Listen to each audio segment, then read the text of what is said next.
Ahora le damos la bienvenida a Matías Gerard, al doctor Matías Gerard. Mati, si querés prender la cámara. Matías, hola. Matías es licenciado en ¿Qué tal? biotecnología y doctor en ingeniería por la Universidad Nacional del Litoral. Cabe mencionar que su tesis doctoral recibió una mención especial en la Secretaría de Ciencia y Técnica de la provincia de Santa Fe y desde el 2015 es investigador asistente de CONICET en el CINC en Santa Fe, que es donde yo también trabajo. También es docente de la Universidad Nacional del Litoral y sus temas de interés incluyen aprendizaje automático, metaheurísticas y redes neuronales en grafos para bioinformática. Así que bueno, bienvenido Mati. Hoy va a presentar el trabajo que se llama Búsqueda automática de vías metabólicas mediante metaheurísticas. Así que bueno, adelante. Dejo de compartir y así compartís vos. Perfecto. Bueno, primero que nada, muchas gracias por la invitación. La verdad es que es un gusto poder estar presentando mi trabajo en esta serie de charlas. Y bueno, como les comentó Georgina, denme un segundo que ponga a presentar. Como les comentó Georgina, la idea de esta charla va a ser contar un poco por qué buscar vías metabólicas, por qué usar metaheurísticas, y bueno, describir brevemente algunos de los desarrollos que hice a lo largo de mi doctorado y durante o sea, como investigador de CONICET. Bueno, el problema conceptualmente es bastante sencillo. Buscar vías metabólicas implica encontrar un conjunto de reacciones que relacionan un dado conjunto de compuestos. A ver, vamos a activar el puntero. Conceptualmente es, dado un conjunto de compuestos y un conjunto de reacciones que uno puede utilizar, la idea es buscar una red de reacciones que relacionen todos esos compuestos. Este problema se puede ir complejizando a medida que uno empieza a poner restricciones al mismo. Por ejemplo, si uno tiene en cuenta el contexto en el cual está haciendo la búsqueda, es decir, disponibilidad de otros compuestos adicionales, bueno, ahí la tarea se hace más compleja. O, por ejemplo, si empieza a considerar compartimentos entre los cuales realizar la búsqueda también. O si uno empieza a poner restricciones, como podrían ser que la vía metabólica no consuma demasiada energía o que no genere demasiados agentes oxidantes. Y la utilidad de hacer búsquedas de vías metabólicas, bueno, una función básica, como les dije, es relacionar compuestos de interés. De hecho, yo cuando empecé mi doctorado, se había trabajado en un problema en el cual se encontraban agrupamientos de genes y de compuestos, y se sabía que los compuestos agrupados participaban de un mismo proceso biológico, pero no se sabía de cuál. Entonces, bueno, la tarea era tratar de descubrir cuáles eran esas vías metabólicas que los relacionaban. Otras aplicaciones podrían ser, por ejemplo, identificar blancos terapéuticos. Uno sabe que hay compuestos que se sobreproducen o se producen en menor nivel. Conociendo la vía metabólica que participa en ese proceso, uno podría actuar directamente sobre las enzimas para tratar de solucionar el problema. O también, por ejemplo, en lo que es identificar procesos de síntesis o degradación de compuestos, que como ya les voy a contar más adelante, es una tarea que es clave para lo que es ingeniería metabólica, es decir, proveer nuevas capacidades a microorganismos para degradar compuestos o sintetizar compuestos de interés. Entonces, bueno, esto de buscar vías metabólicas, tenemos en la literatura o tenemos bases de datos hoy en día que tienen mapas súper completos de vías metabólicas conocidas para un montón de organismos. Este es un ejemplo de las vías metabólicas que están almacenadas en la base de datos de la Enciclopedia de Kioto de Genes y Genomas, okay, que como ven involucra aproximadamente 7.000 organismos y un montón de compuestos y reacciones. Cada punto en este mapa es un compuesto y una línea representa la reacción mediante la cual un sustrato se convierte en un producto. Acá en el centro podemos ver una vía metabólica conocida, la glucólisis, y podemos ver que acá tenemos una reacción que es, por ejemplo, la producción de etanol a partir de acetaldehído. Uno podría pensar que buscar vías metabólicas es tan sencillo como tratar de ubicar los puntos que uno quiere relacionar en este mapa y encontrar una serie de líneas que las conecten. Bueno, lamentablemente no es tan sencillo. Si miramos acá en este ejemplo, esta reacción en particular, podemos ver que hay 3 compuestos que participan en esta reacción, y sin embargo, en la reacción completa intervienen 5. Es decir, estas representaciones no tienen en cuenta todos los sustratos y productos de la reacción. Entonces, para poder hacer la búsqueda, hay que pasar a algo un poco más sofisticado, como lo que tenemos acá.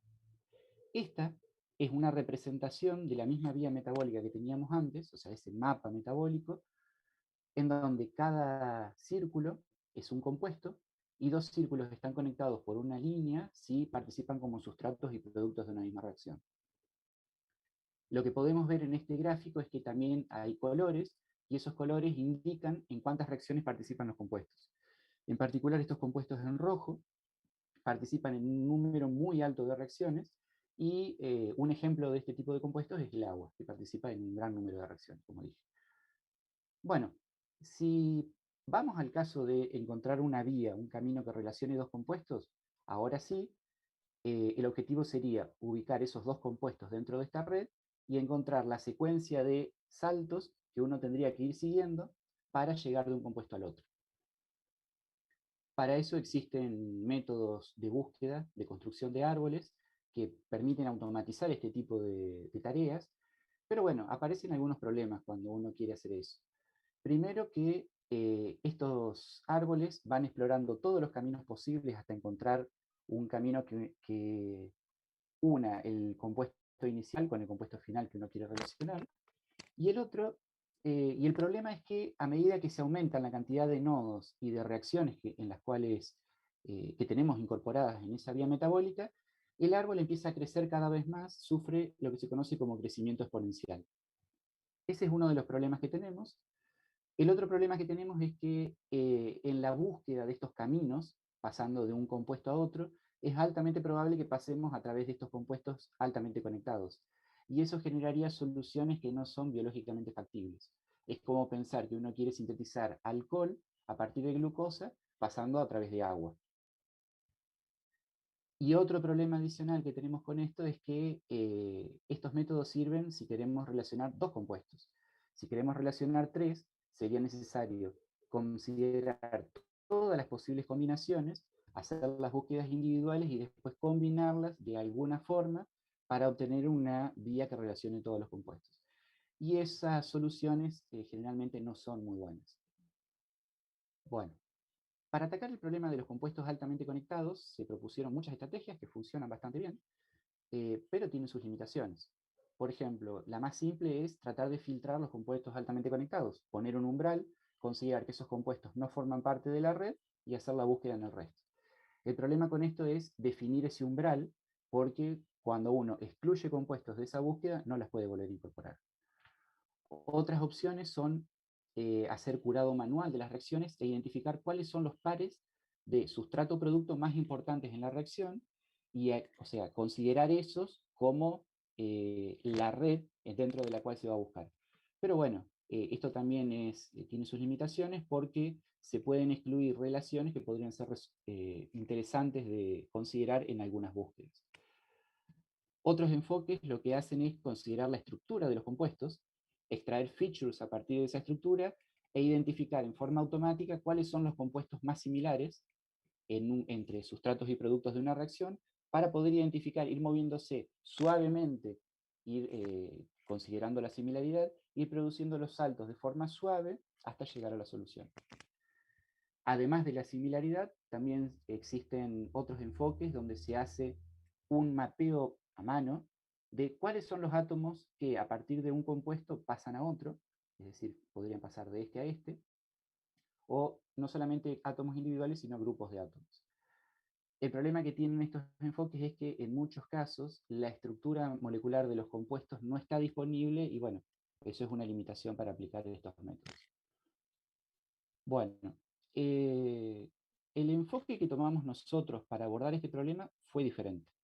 Lo que hicimos fue proponer un modelo que llamamos modelo de conjunto de compuestos, el cual, por un lado, permite considerar soluciones a problemas donde se quieren relacionar múltiples compuestos y donde además se tienen en cuenta los compuestos abundantes. En vez de filtrarlos o descartarlos como los enfoques que les comenté antes, la idea acá es incorporarlos. Acá tenemos un ejemplo conceptual de la idea. Supongamos que queremos relacionar estos 4 compuestos. Bueno, vamos a definir un conjunto inicial de compuestos donde vamos a tener uno de los que queremos relacionar y un conjunto de compuestos abundantes, como podrían ser agua, ATP, protones. Y lo que vamos a decir es, bueno, a partir de este compuesto, yo puedo aplicar una serie de reacciones factibles. Reacciones factibles en el sentido de que los sustratos de esa reacción están disponibles en este conjunto. Al aplicar esa reacción, lo que voy a generar son nuevos compuestos que van a hacer crecer ese conjunto de compuestos inicial y van a permitir que nuevas reacciones puedan llevarse a cabo. Si esto se repite, lo que vamos a lograr al final es generar un conjunto de compuestos donde van a estar los compuestos que queríamos producir, que queríamos relacionar. Si vemos todo este proceso, lo que estamos haciendo es reproducir esta vía metabólica que tenemos acá. Si esto lo pensamos en términos del espacio de búsqueda que estamos generando, fíjense que vamos a tener el conjunto inicial de compuestos aquí, y a medida que aplicamos reacciones, vamos a ir saltando de un estado a otro, moviéndonos, generando nuevos compuestos y guardando o estableciendo relaciones entre algunos de esos compuestos. A medida que se aplican más y más reacciones, podemos llegar a construir una red que, bueno, como queríamos, relaciona los compuestos que nos interesan. Hasta este punto logramos resolver 2 de los problemas, o por lo menos abordar 2 de los problemas, que era considerar relaciones entre múltiples compuestos y sacarnos de encima el problema de los compuestos abundantes. Sigue estando el problema del crecimiento exponencial de los árboles de búsqueda, que en este caso es el más claro todavía. Para eso resulta interesante el uso de metaheurísticas. Las metaheurísticas son métodos de búsqueda muy adecuados para explorar grandes espacios de búsqueda, valga la redundancia, de manera inteligente. Para mostrar que estos algoritmos efectivamente eran útiles, nos planteamos un problema de juguete. Lo que hicimos fue tomar una vía metabólica conocida, otra vez la glucólisis. Esta vía contiene alrededor de 50 reacciones y 80 compuestos, y lo que nos propusimos fue encontrar una solución, un camino, en donde a partir de glucosa podamos producir fosfonolpiruvato. Como este es un problema de juguete, conocemos cuál es el camino óptimo, o el camino más corto en este caso, para producir este compuesto, y también conocemos cuáles son los sustratos que requieren cada una de las reacciones de este camino para poder efectuar correctamente la búsqueda. Entonces, con esos compuestos necesarios, más el compuesto de partida, definimos este conjunto inicial de compuestos para hacer la búsqueda. Además, como este es un problema conocido, también sabemos cuáles son aquellos compuestos que no pueden ser sintetizados por ninguna reacción dentro de esta vía. Son estos que tenemos acá afuera, que llamamos compuestos externos. Esos también los incluimos de este conjunto, que llamamos conjunto cero. Es el conjunto mínimo para realizar la búsqueda en este problema. En estos gráficos podemos ver que en el eje de las X vamos a tener número de compuestos extra, que significan lo siguiente. El 0 va a corresponder a este conjunto, que dijimos que era el mínimo indispensable. El 1 va a corresponder a este conjunto al cual le añadimos al azar un compuesto extra. El 2 va a corresponder a 2 compuestos extra y así sucesivamente. ¿Por qué hacemos esto? Bueno, en este problema conocemos las condiciones óptimas de búsqueda, pero en un problema real, en realidad no se sabe. Entonces uno lo que va a tender a hacer es agregar más compuestos para asegurarse de que todas las reacciones sean factibles. Bueno, entonces, hicimos esta construcción de conjuntos.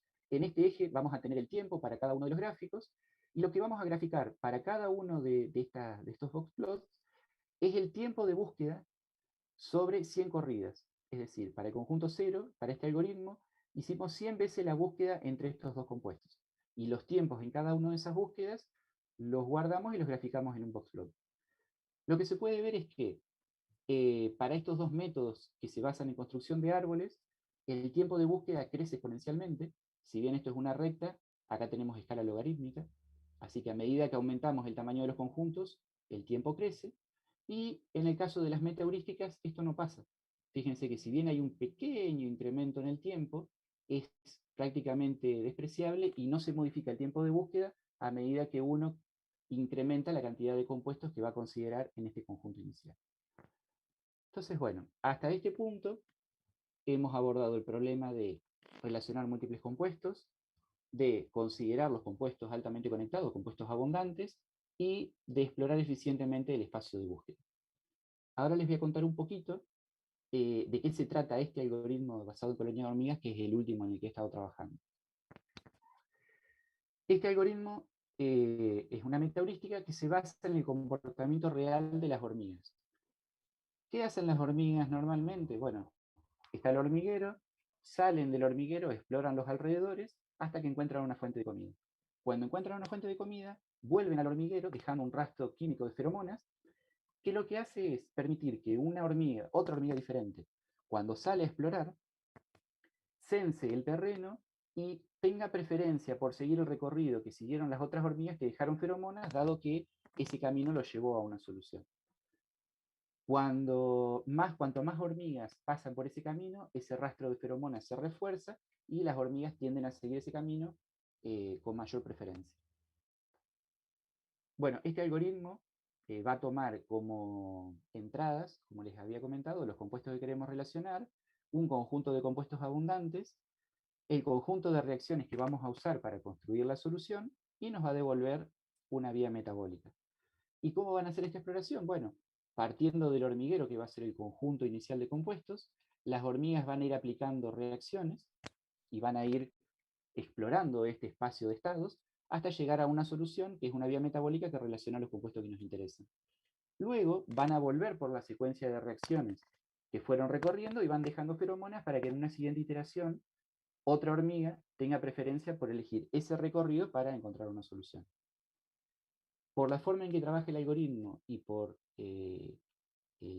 la forma en que estamos evaluando el costo de las soluciones, este algoritmo en particular va a preferir aquellas soluciones que contienen la menor cantidad de reacciones para relacionar los compuestos. Algunos resultados de este algoritmo podemos ver acá gráficamente. En este caso se querían relacionar 5 compuestos, se partió de este compuesto central, que era un aminoácido, y se querían producir otros que eran polares y no polares, hidrofóbicos y no hidrofóbicos. Se puede ver que el algoritmo este de hormigas encuentra una solución que relaciona todos los compuestos, estos puntos amarillos, y una cosa interesante es que estos globos de colores corresponden a vías metabólicas estándar, como la glucólisis que mencioné hoy. Acá tenemos en verde, estas reacciones pertenecen a lo que es el metabolismo de la betalanina y esto a la biosíntesis de la arginina. Fíjense que el algoritmo se independiza de estas vías estándar, atraviesa las vías y encuentra una solución que combina partes de vías conocidas que si uno lo quisiera hacer manualmente debería estar saltando de una red a otra y tener en cuenta los sustratos de cada reacción. Además, el algoritmo es capaz de considerar información de compartimentos. En este caso, por ejemplo, tenemos glucosa extracelular y queríamos producir citrato citoplasmático. Para hacer esta producción era necesario ingresar la glucosa al periplasma y luego al citoplasma, con lo cual el algoritmo debió incorporar los transportadores para poder encontrar esta solución. Bueno, este algoritmo está implementado en una herramienta que facilita la construcción de los datasets y facilita la búsqueda. Y además genera como solución una visualización interactiva que permite explorar no solamente la mejor solución encontrada, sino las soluciones que se fueron encontrando a lo largo de la búsqueda. Podría ser de interés que la mejor solución a lo mejor es muy chica o no contiene, o contiene enzimas que a lo mejor a uno no le interesan, entonces puede explorar otras soluciones que fue encontrando antes. Y en cada caso, además, es posible acceder a información de las enzimas para cada reacción con enlaces a las bases de datos correspondientes. Perfecto, teníamos el algoritmo de búsqueda, y yo, como les comenté al inicio de la charla, diseñar una vía metabólica en realidad puede verse como un proceso de búsqueda, en donde la diferencia fundamental va a estar acá. en cómo uno define el conjunto de reacciones.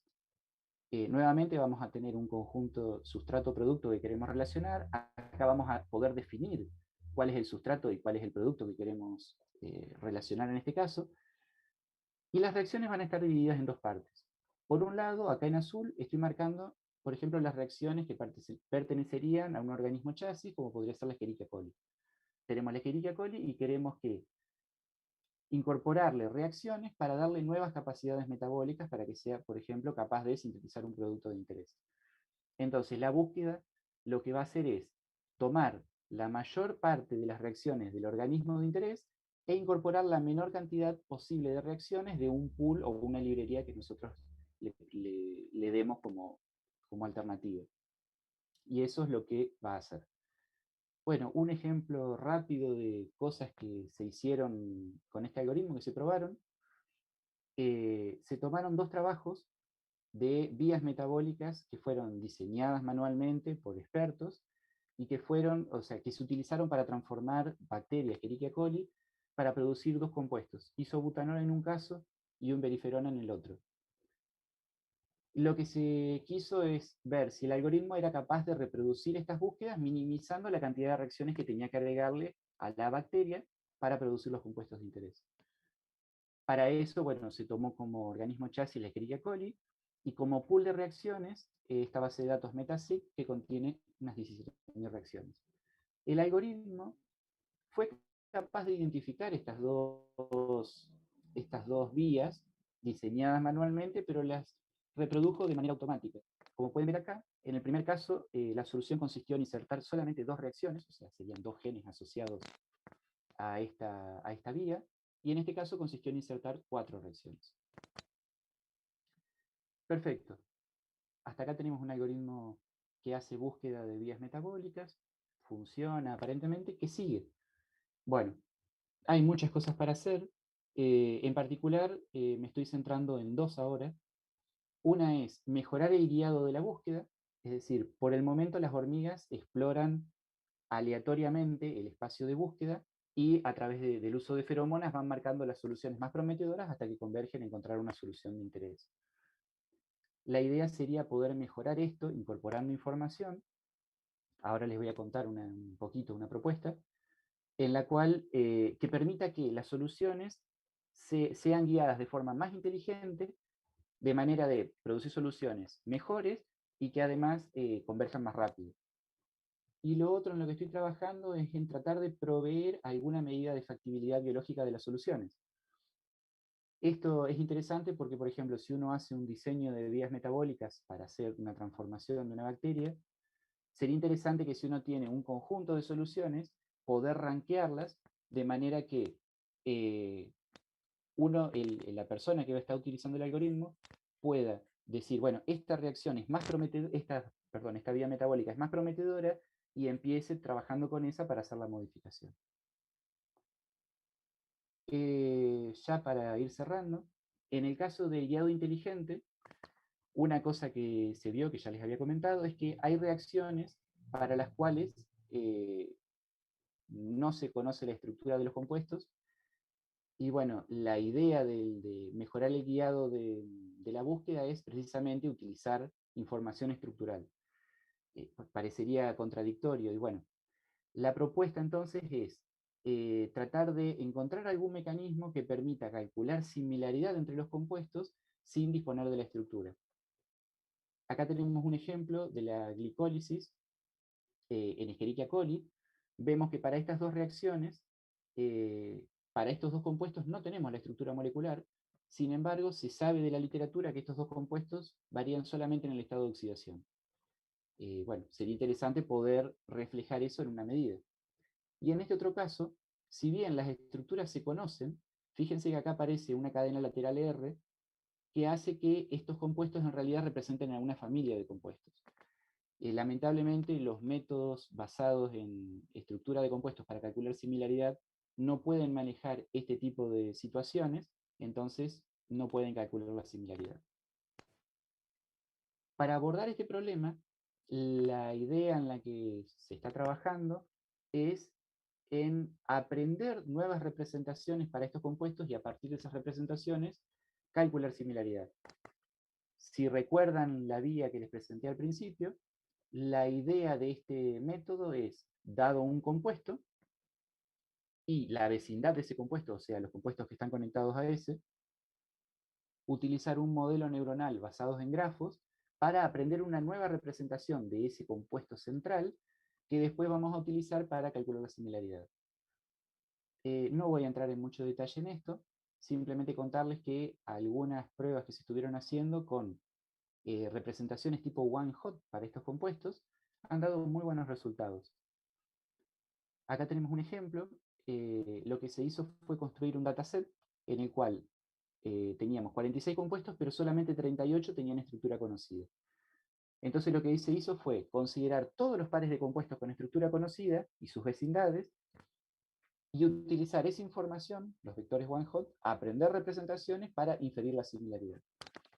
Como este modelo que les comenté antes utiliza entrenamiento supervisado, lo que se hizo fue dividir este gran conjunto de datos en tres partes: entrenamiento, validación y test. Y bueno, acá muestro un poco los resultados que se obtuvieron al hacer el entrenamiento. Abajo se puede ver la similaridad real, calculada a partir de la estructura de los compuestos, y en el eje de las Y tenemos la estimada a partir del modelo neuronal y de las representaciones que aprendió. En el caso de los datos de entrenamiento podemos ver que aprende muy bien las relaciones de similaridad entre compuestos.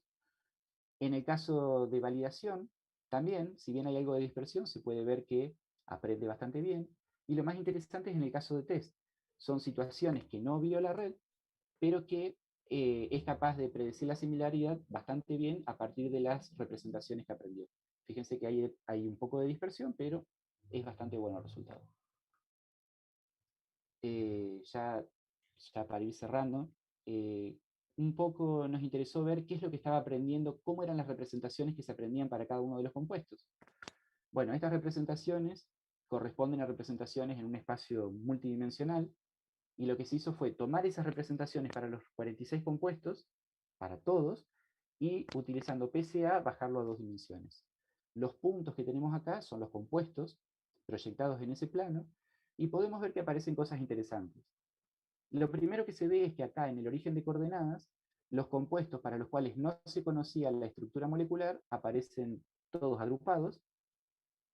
Fíjense que si bien están bastante juntos, esta distancia es suficiente para calcular similaridad, como ahora les voy a comentar. Con más información, posiblemente estos compuestos se podrían separar un poco más. Y bueno, además de esto, se observan otras cosas interesantes. Fíjense, por ejemplo, en estos dos compuestos, están muy juntos en este espacio, en esta representación, y si miramos las estructuras son muy parecidas, en este caso como en este otro.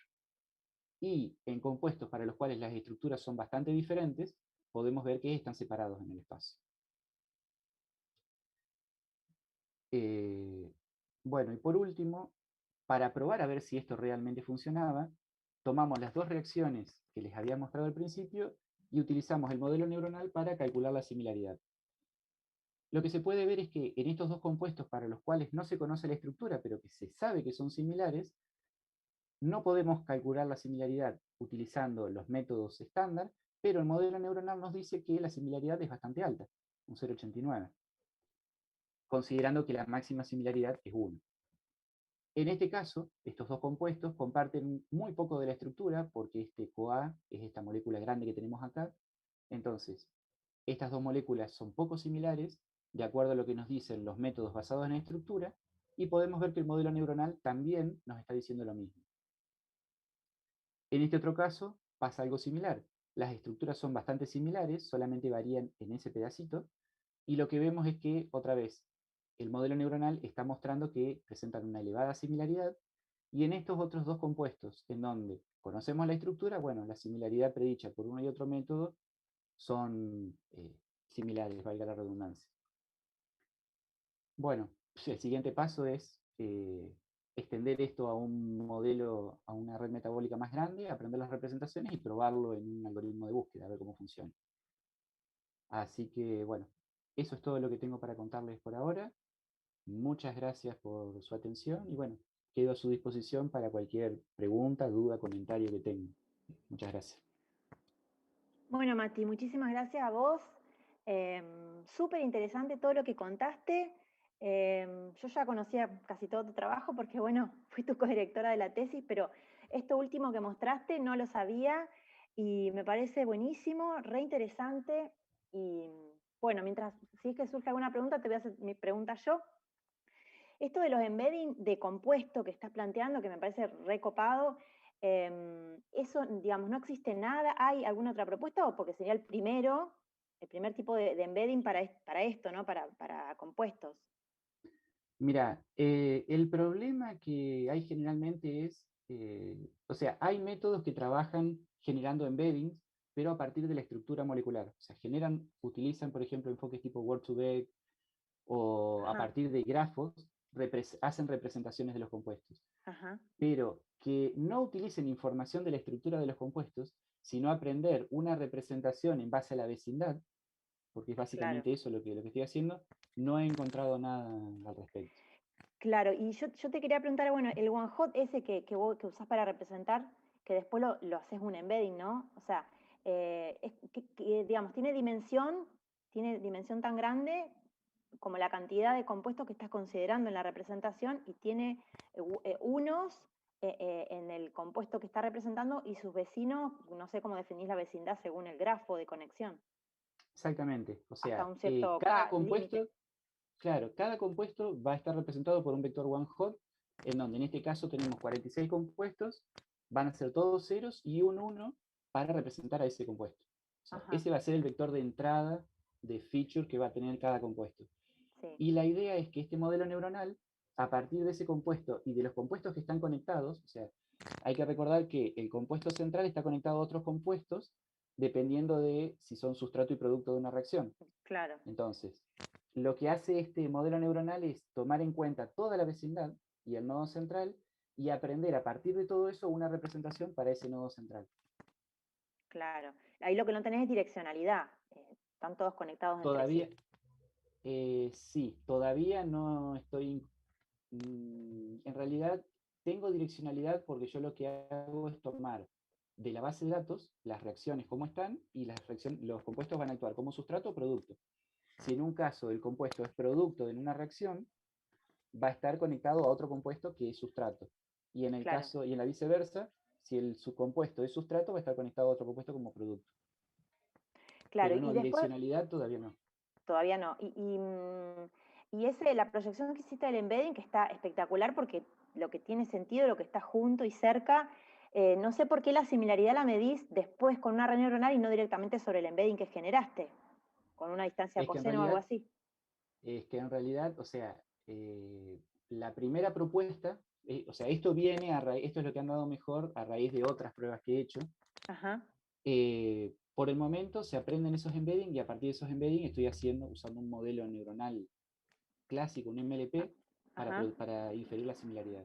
sí, La idea sí es tratar de que esos embeddings se aprendan y que la medida de similaridad sea directamente un producto escalar normalizado. Eso sería ajá, lo ideal.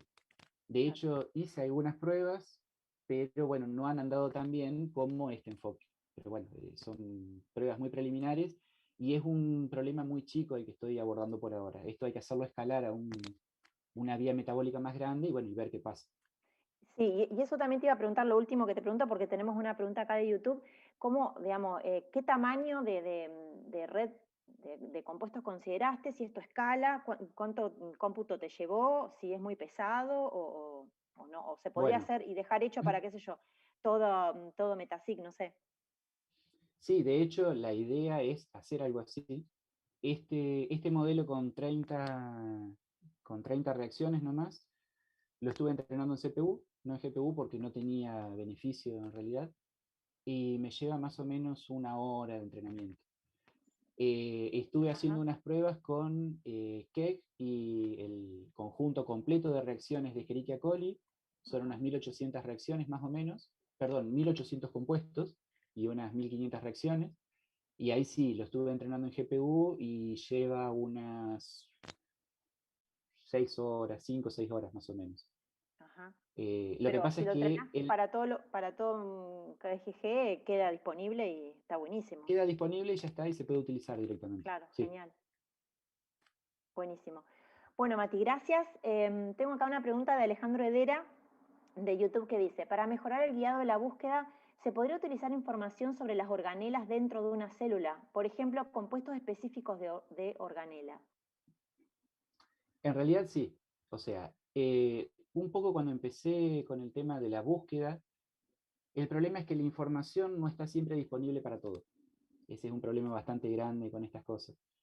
Entonces, la idea de hacer el guiado basado en estructura de una representación basado en algo que no tenemos toda la información me pareció genial porque me independizaba de que esté disponible o no la información.